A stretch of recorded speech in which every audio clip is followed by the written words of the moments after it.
Hi everyone, this is Byron White, founder of IdeaLaunch and WriterAccess. Pleasure to be with you today to talk about a non-contagious topic regarding contagious content.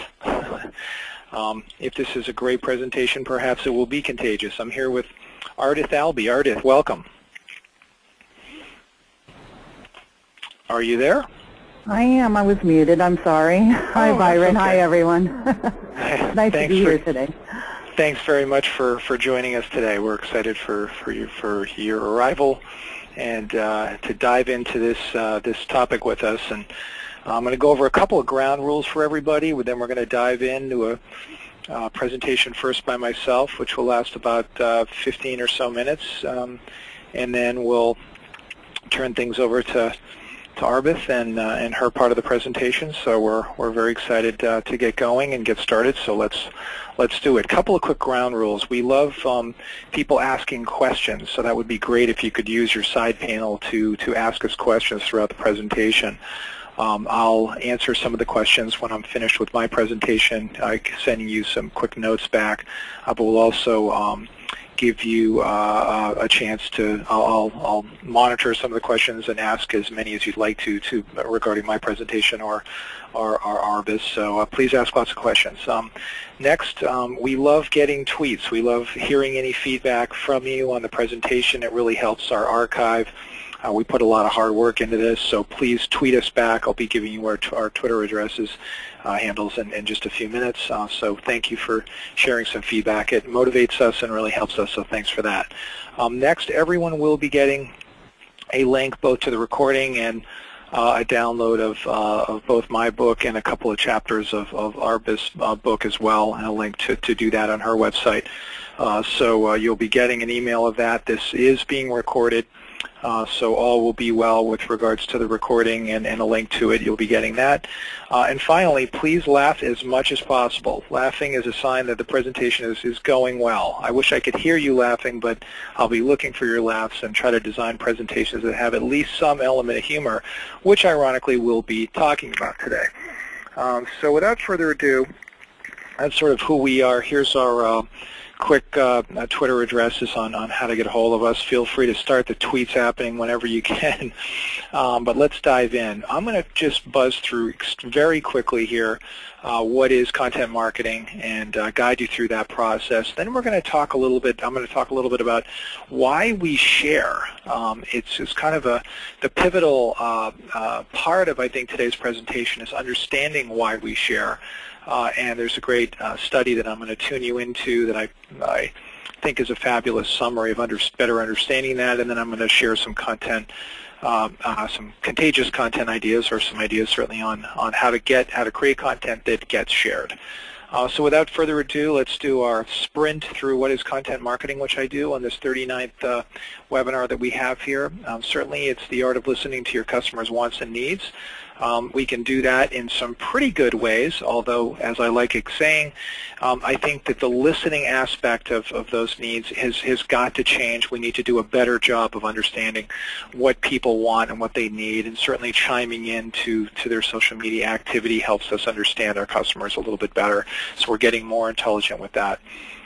There's a science to delivering content to them in a compelling way, and of course catching them as they are orbiting at very high speeds. And we need to learn how to stop people in their tracks and tune into what we think is important and what they may have great value and interest in. And we need to naturally create content they want and need, another key element here. Probably the most critical element, I might add, with regards to what you can do as you leave this presentation is think hard about, do you have a diverse portfolio of assets, which of course gives you the opportunity to catch people that are orbiting at high speeds, which of course is part of the science to making this all work. So it all starts with the assets, and that's the pinnacle. You naturally need to be testing with A/B testing, multivariate testing, eye tracking. There's so many different ways that you can test now. We have a brilliant creative director in our office, for example, that helped me with some of the slideshow presentation I'm working on, and it drives him nuts when we take his beautiful designs and we throw them up for testing and they fail. It's a sad and sorry moment for those that are in the creative space, where it is all about conversion as the driver for success these days, and that is a big unfortunate. I'm a subscriber to print magazine and CA magazine. I love branding. I love the look and feel of things. Performance, unfortunately, as we raise the aptitude of better understanding of why brand and positioning is still going to remain important to us all. And conversion path analysis is something that is, I think, very difficult to understand as well. You know, it's not just what happened on this single landing page. That's a huge mistake. You need to look at conversion path analysis and scoring that engagement and trying to determine if, for example, reading a blog post influences the motivation to make a purchase. That's typically very hard to do, even with free tools like Google Analytics and other elements. It's difficult to dive into what is influencing the decision. So look for some advancements there as we move forward. But finally, content marketing is a big, chunky process. It starts with planning and it moves into creation. And creation in itself is very interesting, and how we do that. We've made some big advances there with a software that we'll be developing and launching to the world in about a month called Word Vision. It's in beta right now. You can kick the tires of it. But planning and creation need to come together and be much more stronger, much more in tune with data and analytics, but also in tune with the art of just plain creating great content and content that people will be interested in. And of course, optimization fits with that as well, but of course, editing and distribution and performance measurement. It's a big game that we're playing over here, and it's one that should be taken very seriously as we understand all these elements. And tracking performance is what it's all about. The more performance, the more ROI we can deliver with content marketing, the more case we can make to spend more on it. And that's really the biggest pain point right now from a content marketing perspective, is people are not putting enough money into it to get the quality they need to engage people to make it all work. So, why do we share content? That was a question that I started thinking hard about, particularly as I began thinking about this monstrous topic we took on here, which is a big one. How do you create engaging content? How do you make it contagious and these elements? And I stumbled on a great survey, which I highly recommend everybody take a look at. It was produced by the New York Times, by their customer insight group. And it basically said there are 5 motivations. I've actually added a 6th one, but the motivations are as follows. So why do people share? I would suggest, and they did extensive research for about 3 months and interviewed thousands of American Express customers and really studied and analyzed, not American Express, but New York Times customers and their reader base, and tried to learn what's sticky, what's working. And what they concluded was that certainly one of the biggest reasons is to bring valuable content to your friends and colleagues, colleagues that need career advice, to people that you care about. And I put this sort of person into a bucket where, you know, this would be somebody that is sharing content because they're resourceful, or they're careful, they're thoughtful, they're an entertainer, they're helpful. I sort of put this person in a bucket that I call helpful. That's the net word that I use for this particular persona, as is broken out. The next element is that we define ourselves by sharing content with people and friends that we might want to get a better sense of who we are, that we assume that they may want to know more about what we care about, that they might enjoy and get reinforcement of this image that I'm trying to present. And so you can begin to see that you're sharing things to sort of express who you are. And, you know, humor is probably the biggest element that I pull from this particular track. Things that are humorous are shared often as we can sense, and you know, and that's really what continues to surface and go viral, are these humorous videos. But I would argue we want to define ourselves in this interesting way. So, of course, the next reason we share is to grow and nourish relationships by, of course, connecting with people online that we don't see offline. Big result there, no surprise. We also want to share because we can connect with friends that share the same interests. You see this a lot in sports and making sure you're updated on the latest trades, even in the business world and what's happening and acquisitions and mergers.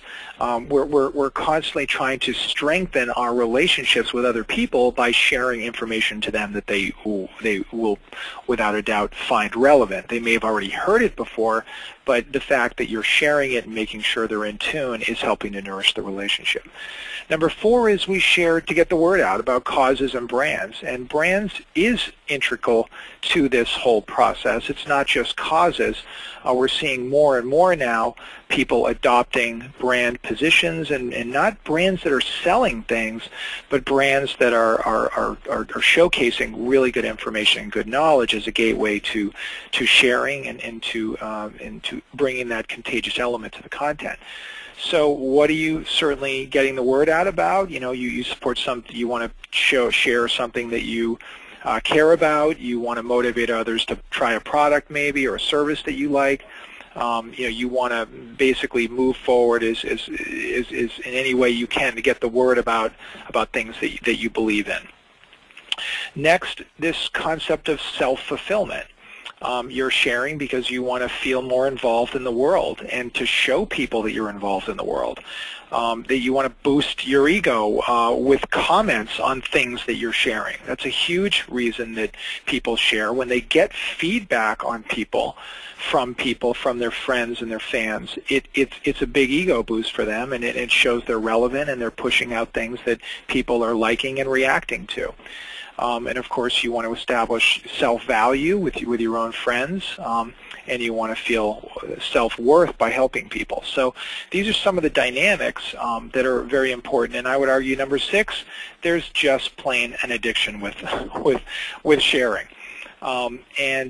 It's perhaps a dangerous addiction, as we would all note, with auto accidents on the rise and whatnot. But there is something going on here that's kind of forcing us all down a pipeline of constantly tuning into that beep and that alarm that a message has come in, and what action should I take on it, and what obligation do I have, and how do I fill my time with the sharing element. And it's getting pretty scary, to be honest. I was at a great hockey game last night, the Bruins and Canadiens game, and there was a woman next to me that could not stop staring at her phone in this incredible overtime game, and she was more in tune with the text coming in of perhaps people talking about the game than she was about the game itself. It was really, really interesting to see that happen. So in the end of this, I pull 6 character types out that you need to think hard about when you're trying to create content that will have life beyond the initial publishing of that asset. And these are the 6 groups that I'm going to come back to in a minute as well as we share some ideas. So the first thing to think about is the key factors for influence that influence sharing. And certainly if you're going to share something, you're probably going to want to trust the person that is presenting it. It needs to be something simple. Complex things don't tend to get shared. And that's an important lesson to learn as we talk about things. There needs to probably be a humorous element to it that's got a shock factor or makes you smile and brings you some renewed sense of happiness. And then next, this sense of urgency that what's happening with you're sharing something because you either want to be the first to share it, or there's some sense of there's some timeline on the information. So this sense of urgency is important, or this sort of listening and responding, which is a huge component for sharing. Listening to what other people are saying and responding to what they're saying and connecting with them. That's an important dimension of sharing that I'm sure we're going to talk a lot about as we continue on. So naturally, you need to make your content, easy to share. That's a key element to this whole discussion. And you need to really understand, well, what is non-contagious content? What isn't getting shared? And therefore, what is getting shared? So this is a nice little diagram that helps you piece that together from a great book by Barry Schwartz called The Paradox of Choice. So have a look at that and see if you can make any of that. And I just wanted to bring you one example of how you can share something. This is an infographic on a site on SEO Book, and they gave some really nice, crisp discussion or suggestion on how you can just copy and paste the code, and the infographic will appear on your blog or on your website. So they really wanted to get this out, and they're making it easy to get this out, and that's something that you need to do, particularly with any assets. So what I want to talk about next is just throwing some ideas at everyone on what to do for these different groups of people that I've sort of brought from that New York Times study. And the New York Times study, by the way, did not really put people in these silos here, but from my perspective, these are the big 6 silos that I think you need to think about. So the first one is the helpful person.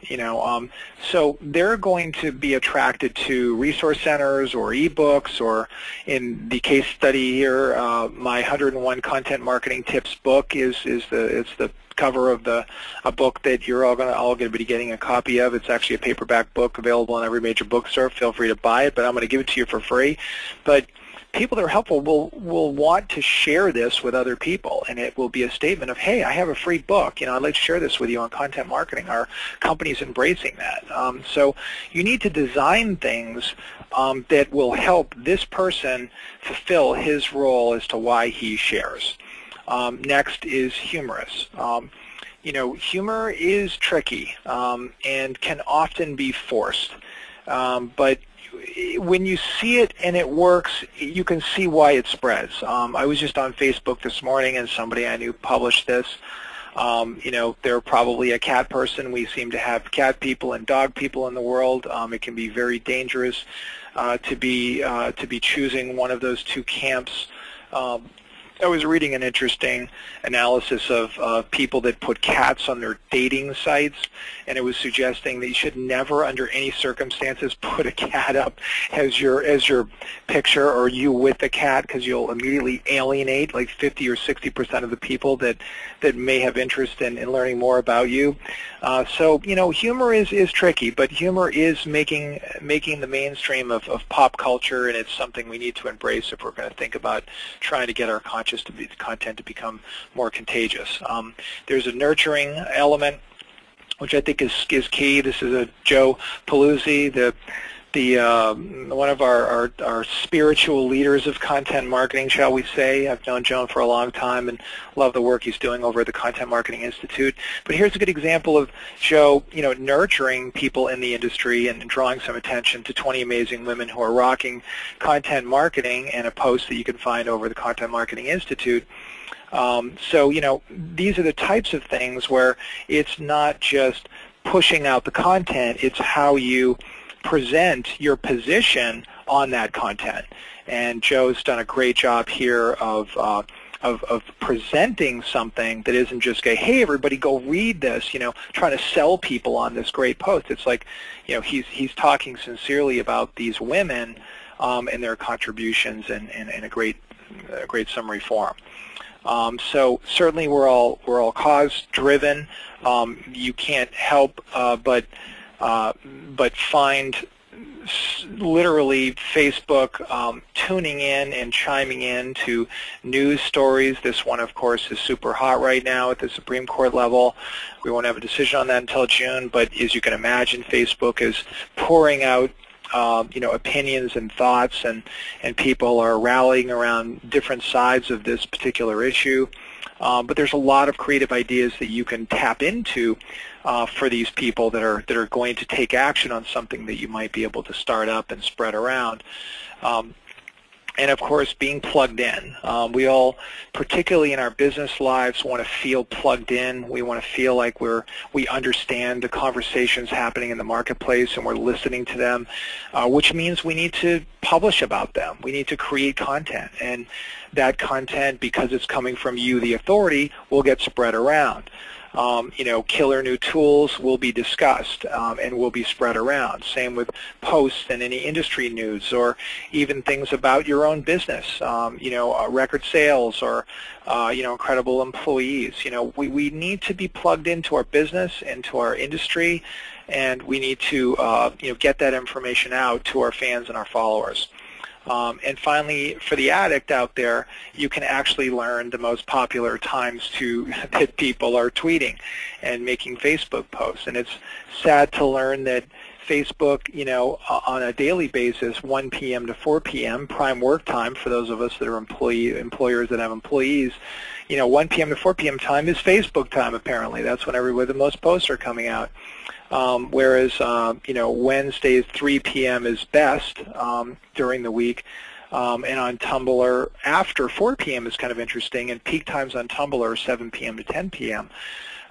And of Twitter, 12 p.m. to 3 p.m. is where you'll see the most retweets and passing on. And this was a survey done by Bitly, by the way, which is studying the uses of those.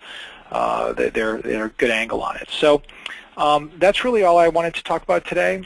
This is a link if people are on the line and want a quick link over to download my book on the spot. You can get it right there, idealaunch.com/101. But you'll also be getting a link from me. Without further ado, I'm going to turn this presentation over, and I'm going to go look at some of the questions that may have fired in. Please ask any and all, and I'll start answering them live. And but we'll also get to all of them afterwards. Okay, thanks, everyone.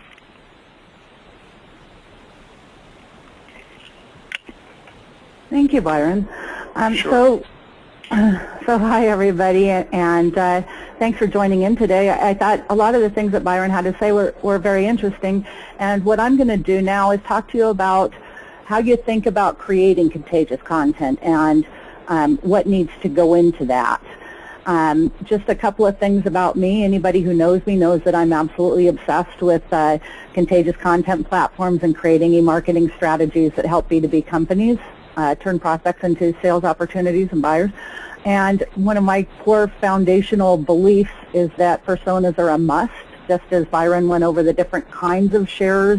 Each of the people that we sell to, from either a B2B or a B2C perspective, have different needs, wants, roles, and responsibilities. And if we don't know that, I'm not quite sure how we do create contagious content, because it needs to be created specifically for someone. So let's start with a level set on what I mean when I say contagious content. And in my book, there is an entire section that I devoted to contagious content.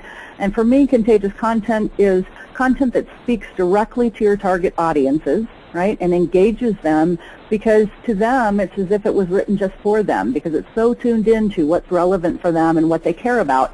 And in order for you to create that contagious content means that you can't just create content that's supposed to serve everybody, right? Because then it's really not relevant to anybody, because it's not dialed into a specific audience need or care about. So what we need to look at is, how do you really figure out what's going to be contagious to your audience? And what I want you to consider is that every company or brand has a distinct value, right? They have a unique value proposition for their audience.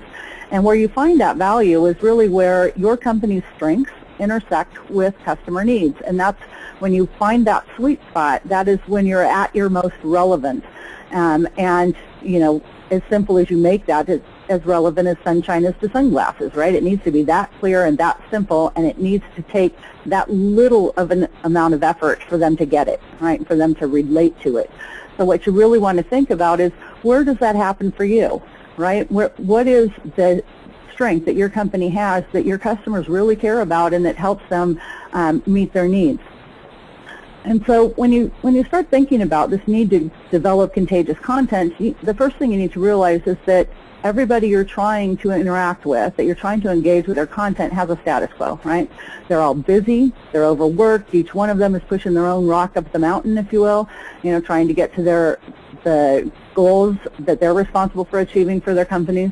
So we really need to pay attention to what that means. And back when I wrote my book, and that was in late 2008, well, mostly 2009, but people were exposed at that time. The statistic I found was 5,000 marketing messages every day. 5,000. Now, it's, what, 3 or 4 years later? Can you imagine how many that is now, given all the new channels that we're exposed to and everything else? And so when you really think about it, the whole idea of contagious content is what gets you above the noise, right? It's what gets you found. It's what has people pay attention because it's just so dang relevant they can't help it. And so we really need to think about everything that's going on in their lives and how do we really reach them? How do we attract their attention given all that other stuff that's going on? And so one of the things that I would like to show you is how context matters and the reason really why you need to develop content that is specific for the audience you want to engage. Now here is an example that makes this very clear. So we have Carrie in customer service and Stan in sales. And let's just say, for example, that you sell software that helps agents and call centers manage customer knowledge. So if you were looking at both of these people, Carrie and Stan, you would need to understand that what they want is pretty much diametrically opposed, right, from one to the other. So, for example, Carrie needs to reduce the average handle time. So, in other words, her agents need to get on calls, solve issues, and get off calls and move on to the next one. They need to do it faster, and they need to do it very efficiently, right, because that's what keeps her costs down, keeps her customer satisfaction scores up, those kinds of things. But for Stan over in sales, he doesn't really care about that. What's more important to him is he needs to increase upsell and cross-sell of products, right? He needs revenues. Right? That's what he's responsible for. So now if you think of both of these people and you need to engage both of them, obviously the same piece of content isn't really going to do that. Right? So if you try to write general content, it doesn't really serve the needs of either, and it certainly isn't going to be contagious, right? Because they're not going to care enough about it to share with anyone. So there are 3 different components of contagious content that I generally look at, and the first one of those is education. And it's all about why the heck should I care, right? So if your prospect is sitting in status quo and they're busy with everything else, what's going to get their attention? Why should they care? You know, and you need to educate them about how they can think about solving the problem. You need to educate them enough to have them even realize that what they're struggling with is a problem that needs to be solved. So we need to really think back to that very beginning status quo mindset. You know, have they even recognized there's a problem yet? We need to educate them about why it's worth solving and, you know, the different ways they could think about solving it. And so if we go back to our Carrie and our Stan, you know, what we're going to talk to Carrie about is how she can, solve issues faster and have her agents spend less time with customers and still keep them satisfied. And if you're going to go talk to Stan, you want to talk to him about how, you know, helping agents manage knowledge better helps them increase share of wallet for each customer, right? How he can make more money. So 2 different contexts. And so once you get them to the point that they say, okay, I care about this, right? I want to learn more about it. Then the next thing they're going to be thinking about is how the heck do we fix it? So what are my options, you know, and who can help me do that? And what kind of expertise do I need to look for to actually help me do this correctly, right? Because it has to work, you know. And so they're going to go out exploring and they want to engage with expertise. And just as we've said before, you can't engage Stan and Carrie with the same piece of content, right? And so the whole point of this is that in my world with B2B, there are multiple people involved in making this decision. And what I want to do is engage each one of them with ideas that they can take down the hall and share with the other people on the committee.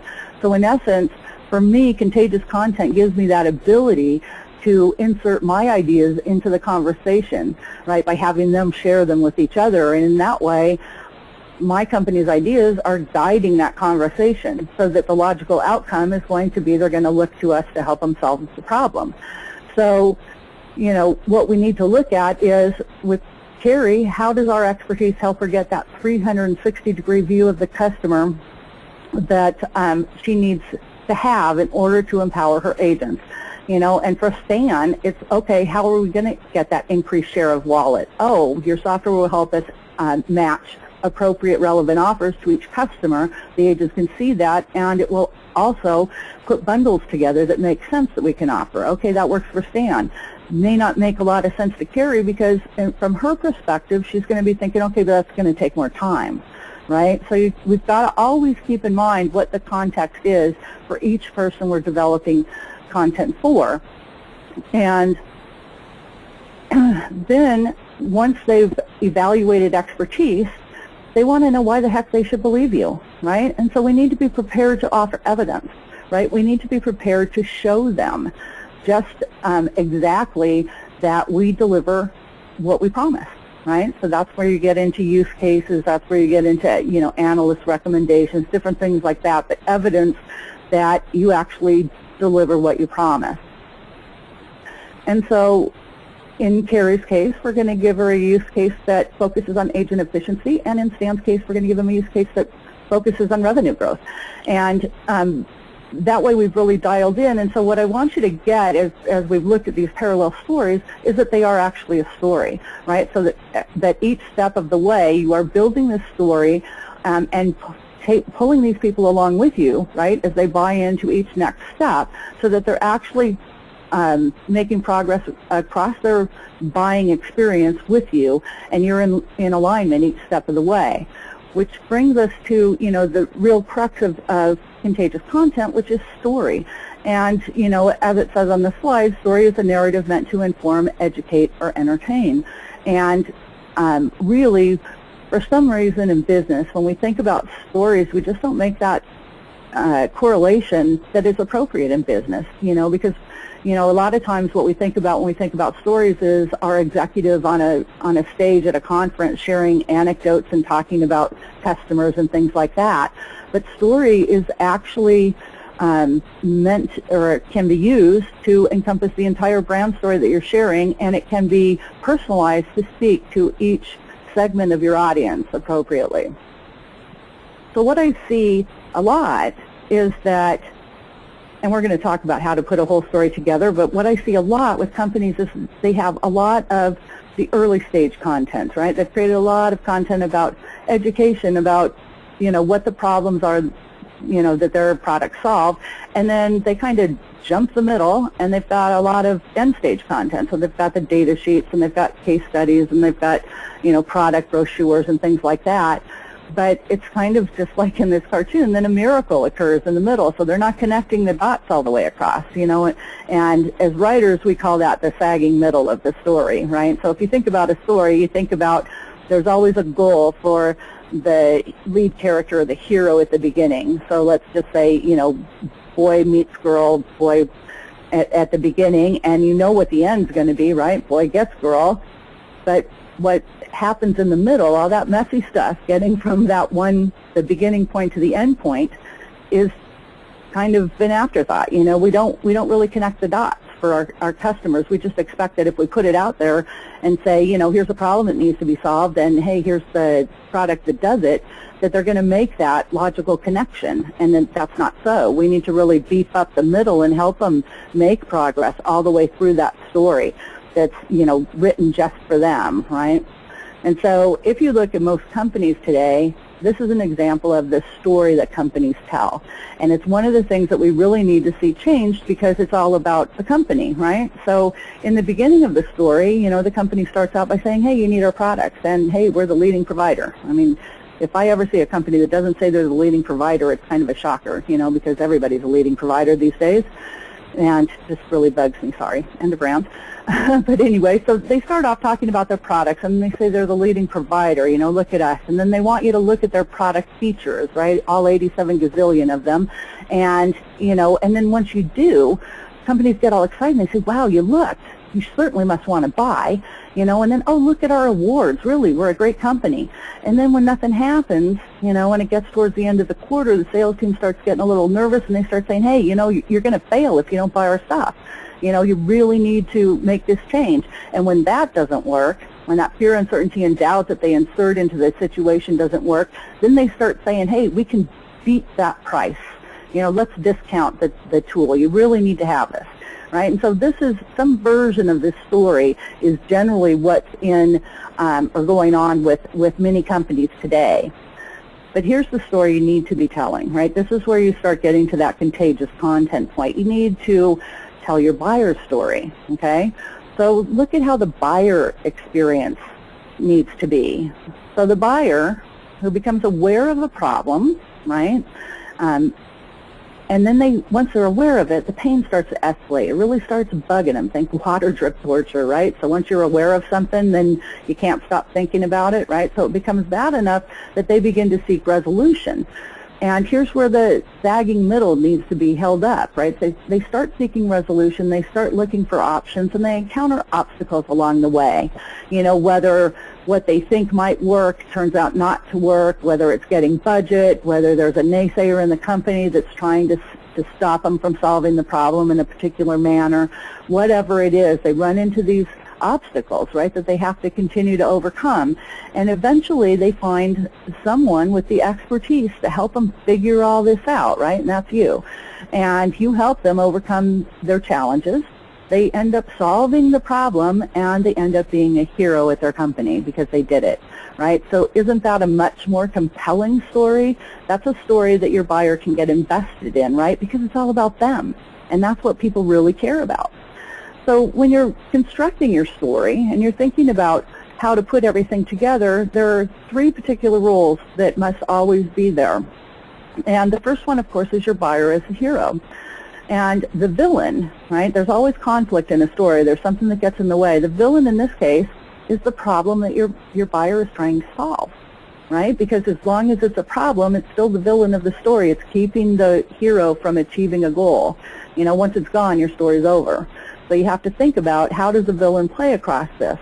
And then if you really pay attention to stories, almost always the hero, who has to do a lot of learning along the way, right, to overcome the problem and defeat the villain, get rid of the problem, right? They have a mentor. They have somebody who's helping them, somebody who's bringing them skills or tools or knowledge or whatever. And the easiest way to equate that is to think of a story we all know, Cinderella, right? Who was her mentor? The fairy godmother. Because without the fairy godmother, she would have never made it through her story, right? The fairy godmother helped her get there.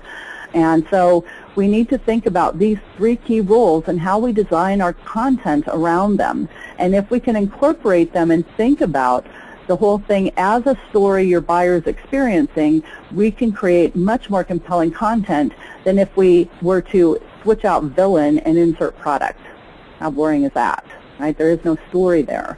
So we have to, you know, think about it. And yes, the villain will overcome the problem by using your product, but the focus is not the product. The focus is what the product enables, okay? Big distinction.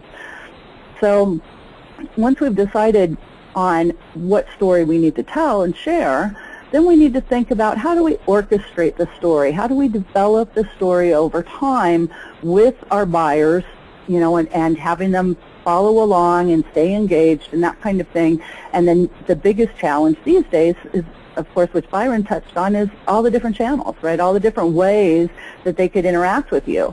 And so what we need to do as storytellers and marketers, right, we need to think about, how do we put the story out there and actually get people to engage and continue along, because at the end of the day, it's about selling stuff, right? So we have to get them to that point. You know, just throwing content out there and hoping people share it isn't enough.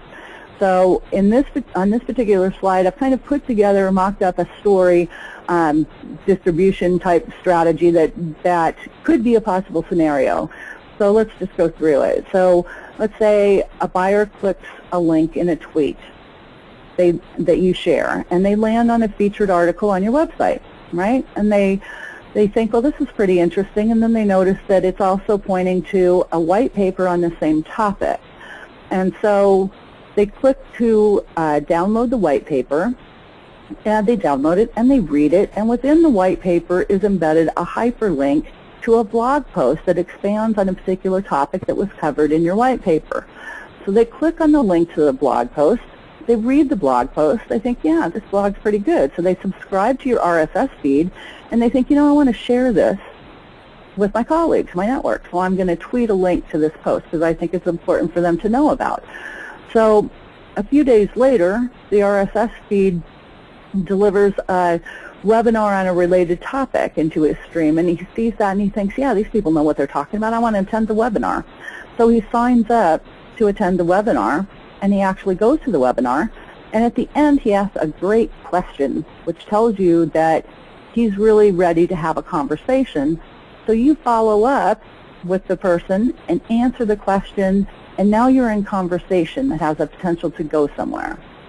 So you notice that it's not just, I got to publish to a blog, I need to, go out and tweet, I need to, make sure my website's up to date. It's really thinking about the orchestration of the progression of the story, right? How do people interact with it, and how do you connect the dots? Because they're not going to do it themselves, right? It's too much effort. They don't even know how.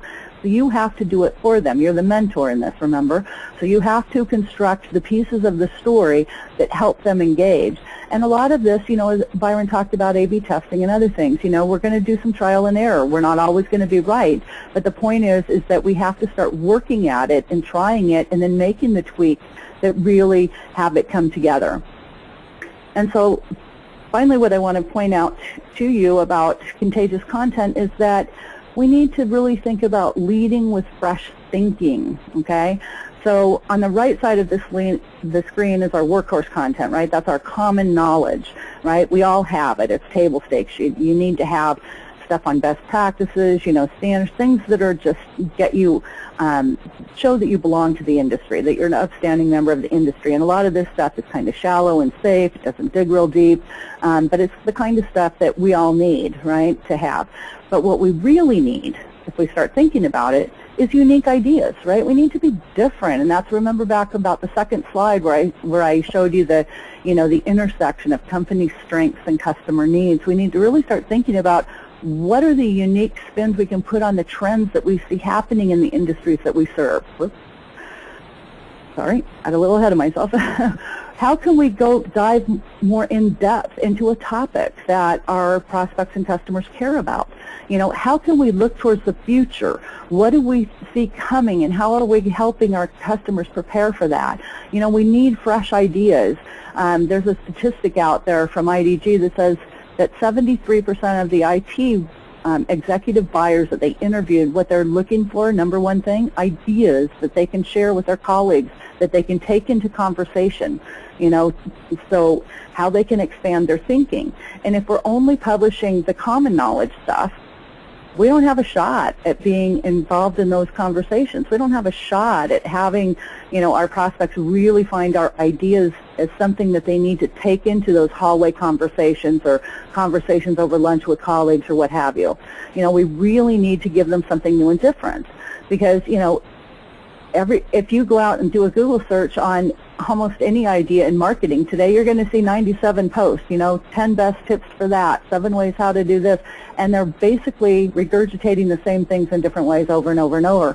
So if you were, writing something that was really going to engage marketers, what the heck could you say that's different? We need to, so whatever industry you're in, you really need to think about, how do you take this a step farther? How can you share something that's really unique and different? So I wanted to share with you today a couple of examples of the different ways companies are creating content that is a bit different, that is designed to engage specific people. And this particular example is for a client of mine, Core Media. And they were launching version 7 of their product, and they wanted to put together a really special microsite area for the launch. And what they really wanted to focus on was sharing their expertise about the roles that they know each of the people that they need to focus on play in this whole process of selecting and using web content management, and that they know about their business. And so we created a fictitious company called Futura, and we staffed it with all of the people that Core Media needs to engage in order to make the sale, in order to get the buying committee to consensus and that kind of thing. And we crafted a story about what would happen if the VP of Marketing, which is Anne, who's featured here on the screen, what would happen if she was given a mandate by her executive team that said, okay, look, we need you to dramatically increase online revenue because we're seeing lower footfall in the stores, right? So we need to replace that revenue and amp it up. And in her current situation, she has a legacy content management platform. So what happens? What does she do? What are those conversations? What does everybody else on the team think? And so we constructed this whole story. And what the company is finding is that people are not just engaging with the one that's like them. They're kind of looking at the whole thing, trying to figure out, is this like the committee I work on? Is this like my company? And so it was really kind of a fun and engaging way to do this. They hired actual actors in a production company to shoot the videos. So it was a lot of fun, but it's something new and different that you don't see a lot of places. So it's getting a lot of attention. This is another one of my clients, Teradata, who redid their website and kind of wanted to combine their divisional area of their website, this is for the utilities division, with the nurturing and content and persona-specific content that we were creating, the programs we were running. And so you can see the 3 tabs at the top of the box there. We've got 3 different segments of audience, right? We have marketing, customer service, we have distribution, planning, and operations, and we have information technology. And under each one of those segment-focused areas, we have content specific to that persona that's really drilled in and focused on the things that they need to accomplish. And one of the things, we published the articles we wrote on both the blog and in this article format, which allowed people to share and rate and that kind of thing. And one of the ways you can tell that we were actually hitting the right buttons, right, that we were hitting on topics that were interesting is because of the ratings. Now, not all of them got this good of ratings, and so that's where you learn and you tweak and you change. But this is just one way that I could show you that it really does work. And if you look at the content that was created for marketing and customer service, just even the titles, and you look at the content for distribution, planning, and operations, totally different content, right? The content that we wrote for distribution, planning, and operations would be of absolutely no interest to marketing and customer service and vice versa. Okay, so that's how specific it needs to get. But the difference here is when you do this, in this particular case, the company compared marketing campaigns across the different divisions, and at the time we were the only division doing content marketing, and our program beat out the others. So pretty impressive. And we were able to generate more engagement with our content marketing program than the other divisions that were doing, banner ads and typical traditional marketing campaigns and that kind of thing. So really kind of a little bit of proof that it works. I wanted to share this particular example with you. It was done by friends of mine that have an agency in the UK called Velocity Partners, and they like to take provocative stands, and they're good at it. And for example, would think of creating a slide share called crap, right? And then why the single biggest threat to content marketing is content marketing. Pretty provocative statement, right? Well, you notice that this was published in January, almost mid-January, and now less than 2.5 months later, it's had 207,000 views. Pretty dang good, and you can see the other sharing statistics on the slide. But taking a provocative stand is also a way to create contagious content, right? It's something people will talk about because it's startling, right? You sit back and say, whoa, wait a minute, what are they talking about? So you can think about this as a way to create contagious content. This is an example of a video on YouTube that was created by Coca-Cola when they really embraced this idea of liquid content, right? They're switching their entire marketing program and going all in on content marketing, and they've created some cool animated videos about it. And you can see this is older. I think it's probably been out, I want to say a year, but excellent viewership, 282,000. So just an idea of something different. So nobody else has used the term liquid content, and they are owning it, and they created content around that. And then a more traditional approach in some ways is IBM. IBM has really put a stake in the ground about being known for their research, and they produce a lot of it, and it's really good. It is mostly enterprise focused, but they share it, and now they've added stories, they've added ways to connect, they've added, different kinds of studies. But it's things that people are interested in. We always want to know what people like us are doing, or as marketers, we want to know, more information about the markets we serve. So, IBM is creating content that becomes contagious because it's sharing information that is credible because IBM's brand is credible, right? They've been around for a long time, and they're the, one of the most trusted companies out there, and they produce good content. And so you really need to think about goals and different things, when you're creating your content and what your strengths are. But you also need to stay true to that distinct value, to your company's positioning within the marketplace, right? And in that way, you can create contagious content that serves your market, and that's a key point. You don't want to, a lot of people say, I want viral content. I want it to be seen by millions of people. And I say, why? Is your target audience millions of people? If you're a B2B company, probably no. So you need to make sure that whatever you do, you stay focused on the goal, which is engaging the audience that can become your customer, not just everybody, okay? So that's a key point. And with that, I am going to turn it back over to Byron. Terrific. Really great presentations, particularly those case studies in the end. Wow, just super insightful and concrete examples of contagious content at work. We've had some really good questions. One, it came from David in the UK, actually, and he asked the question. He's with Mercedes-Benz, I believe, in the UK. And his question is, shall I pose a question to a challenge rather than push a message? For instance, the new fuel-efficient Mercedes A-Class does 60 miles per gallon, or is fuel efficiency a key factor to buying a new Mercedes? So very interesting question there, related almost to push versus pull, chiming into the conversation. Clearly the sales pitch is Mercedes-Benz, 60 miles per gallon, rah, rah. Let's push that, or more creatively by saying, should fuel efficiency be a key factor in buying a new car, of which there may be a yes and no answer. So you're playing into the controversy there of maybe yes, maybe no. Depends on where you live. Depends on your lifestyle. Depends on how many. It's a good question. Do you have an answer for that? I definitely do, but I'd love to hear yours. Yeah. Well, the first thing that came to mind for me was, if I'm buying a Mercedes-Benz, unless I'm buying, one of the lower-end models, I'm not worried about how much I'm paying for my gas or how many miles per gallon I'm getting, right? I'm buying a luxury vehicle that says, hey, look at me, I'm cool and I got money, and I want comfort. So for me, fuel efficiency is not a message that goes with Mercedes-Benz. Now, if you're buying the lower, I think it's a C-Class or something like that, those are people who aren't at the true Mercedes customer level, in my opinion.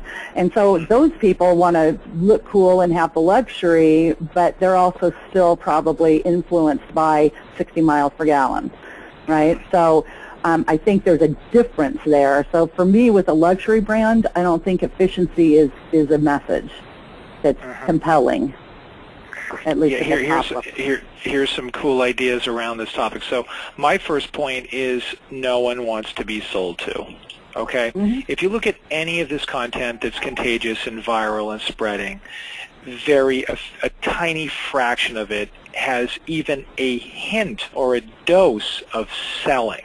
No one wants to be sold to, especially these days with much better content out there that helps our lives be smarter, better, faster, wiser. So the second you talk about some benefit that this new Mercedes has 60 miles per gallon, time out. That's a sales pitch. I don't want to hear it. Okay? Well, it could also be a benefit, Byron. It depends on who you are. Maybe, but I still think it's going to turn people off. I think a more interesting aspect of this story, to dig deeper in it, would be, I wonder how many people from Mercedes, I wonder how many people that have bought this car give one rat's ass about whether it gets 60 miles. That's a creative and interesting way to think about that point. In other words, make the point that people buying Mercedes don't really care that it's getting, you just purchased a new Mercedes, it gets 60 miles. Was that a factor in your decision? No. Like 80% of the people concluded that that's not a factor. But what have you done by releasing that stat and that fact? Right? You've made the point that it gets 60 miles per gallon, which it's good to know, right? But you've also made the point creatively that according to our survey, people don't really care. I mean, I think that's the twist that makes good content, is not just making the case, selling it, making the pitch. It's thinking about how to do that creatively to engage people, to make them shocked that so few people would care. Just a creative idea for you, David, but a couple ideas for you. And yeah, go ahead. You know, the other thing that came to mind while you were talking about it is that it may not be a sales message or a contagious content message, but one of the things I'm thinking about is, you know, the customers may not care that they're, you know, it may not be a focal point for them that they're getting 60 miles per gallon, but at the end of the day, they appreciate that. They appreciate that Mercedes-Benz cares about the car's efficiency. You know what I'm saying? There are underlying benefits that may not be front and center, but Mercedes-Benz cares that their customers get these things. Mm-hmm. You know, even though it's not a purchase decision thing, right? Because they're more into the luxury and the status and that kind of thing. But at the end of the day, they're really thrilled that they're getting 60 miles per gallon. You know, right. I don't know. Right. It's a great conversation and one that people are going to have to wrestle with as they create content. Someone wanted to ask you who produces the content. When you're working with customers, who produces the content? Do you outsource that, or do you have a team, or at Marketing Interactions? Yeah, it depends. Usually we create the content, and so in the case of the videos that I showed, we wrote all the scripts and that kind of thing and created the stage directions and, you know, all of that. They produced them themselves. So usually, and with the content that's published on websites and blogs and other things, we present the content, they upload it and publish it to their platforms themselves. We have done white papers, ebooks, thought leadership pieces that we produced, and I have, you know, a bunch of different partner companies I work with depending on what I need, if that's the case. Got it. So, and of course we want WriterAccess to be one of those sources for you moving forward. But anyway, I won't sell you on that right now at least. Let's see. So we had a question on what content should be given away, no name capture, what content should be behind the form. Josh had a great question there. Yeah, that's a tricky one because, you know, a lot of times your directive from your executive team is you have to produce X number of leads every quarter, whatever it is. And so you're measured on the number, right, the quantity rather than the quality. What's changing in today's world is that nurturing and, you know, content marketing goes far beyond your database, right? And so you're going to have content out on social platforms. You're going to do guest blog posts somewhere else that's not on your website, those kinds of things. And so what I would say is that you need to give away most of your content, but here's the thing. You give them the meaty, bigger pieces like ebooks, webinar registrations, those kinds of things are where you get the form completions. I would, you know, I've had great success with companies doing kind of a series, like 3 blog posts that are building a story, and now, okay, you want the whole rest of the big story, fill out the form and download the paper. You've got to give yourself some runway, right, some way to generate the willingness that they say, okay, it's been valuable so far, I'm going to trust that it's going to be valuable enough to exchange my information to get it. And so, you know, one of the things that drives me absolutely crazy is when I go out to a website and they have gated their case studies. Seriously? You don't want people to know how you served your customers? You know, who's going to give up their contact information for a case study? They don't even know whether they want to consider your company. So there are good and bad ways to gate content. Yeah. I would only add to that, it depends on the goals for your content marketing, you know, strategy, really. Is it to increase traffic? Is it to improve leads? You know, if it's to increase traffic, then that's a whole different animal. You want your content to be viral. You want your content to be all over the place and publicly driven, whereas if you're looking for leads, you know, if that's the, quote, measure for success, which, by the way, is a real problem, with content marketing now, you know, and the whole first sentence of this webinar promotion was analytics is really fighting content marketing in many ways. If we're driving, you know, engagement by leads, then we could be in trouble. So food for thought there. But in addition to what the goals are, the strategies are, you also have to think about what's your position in the marketplace. How much do people trust you now? Do they trust you enough because of all this great content you have on your website that they would, in fact, want some even better content you have on your website? Or are you starting from ground zero with a customer where they have very shallow depth with content on their website? You can't just pop up a magical white paper with very little evidence that you're an informational-driven company and expect somebody to generate, expect to generate leads off that. So these are complex questions and difficult to summarize. So a lot of questions to go on there. I have a question for you regarding your strategy. So when you go, and by the way, Idea Launch is our parent company, and we were a full-service content marketing agency for a long time, servicing about 50 customers a year, and we caught a wave of WriterAccess that made us basically go from 50 customers to 4,000 customers. So wow. It's been an interesting shift in how we dive into our customers' wants and needs and set them up with writers. And WriterAccess is really a platform in itself right now that is connecting customers directly with writers and this automated platform. And one thing we've done is to build, I already mentioned it, but this word vision software, which is trying to become sort of the brains of planning and strategy, much like we used to do manually for these 50 customers that we serviced. But my question for you is this. So when you're hired by a new company, you're obviously quickly talking about what is going to be the goals for the investment they're making in your company and in content. Increase traffic. We talked about lots of different things. Improve conversion rates, perhaps. A/B testing, multivariate testing. Increase our visibility. Engage more with our customers. So you've got all these challenges, right? But when you come to actually start mapping out content assets, what is your tactic there? Are you looking at analytics? Are you looking at topics, existing content they've created? Where does SEO figure into your strategy? How deep are you getting with all of that? That's a big question. Yeah. Well, I'll tell you, in all honesty, it starts with personas, always, every single time. Once you have your personas and you know what they care about, and when I do personas, it also includes what kinds of questions they would ask across every stage of the buying process. Then you go into a content audit and you say, okay, let's see what we've got. And you match the content up. Which persona does it speak to? Which question does it answer? Can it be used as is? Does it need to be repurposed? Or does it need to be retired? And we go through and we do the whole content audit, and we're mapping with the audit to the personas and across the stages, and then we're identifying gaps, and we're saying, okay, what content do we need to create given the goals we have to achieve? And so it's this whole integrated process where you have to take all of those things into account, including the keyword research, which gets done when you get to the point where you say, okay, this is the story we want to tell over time, and then you have to figure out how do your keyword strategies coordinate together so that you've got that progression.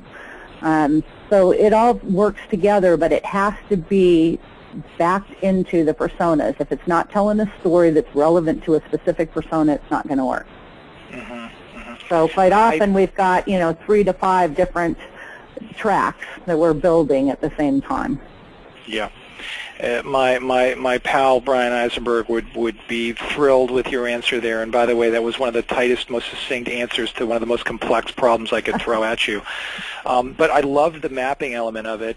One thing that is quite interesting, you didn't talk about analytics that much and keyword research. Is the general sense now that the quality of the content is mattering more than the SEO drive and the keyword silo development and trying to stuff keywords in content? I mean, have we finally, parentheses, hopefully, reached the stage with bigger, $50,000, $100,000 projects that the measurement is not just improving listing positions for long-tail keyword phrases? While that may happen naturally, which is great, it's not the focus. Would you agree with that? And could you comment on it? Yeah. Yeah, I agree with that. I mean, the algorithms are changing so often that if you're trying to play that game, you've lost focus because it's about the content, really. And quite frankly, what I care about more is if I have a prospect who's searching on a keyword phrase, because I've been able to figure out what those are, what's going to show up for them? Is it going to be my client's stuff, or is it going to be somebody else's stuff? You know, how are we going to get that in front of them?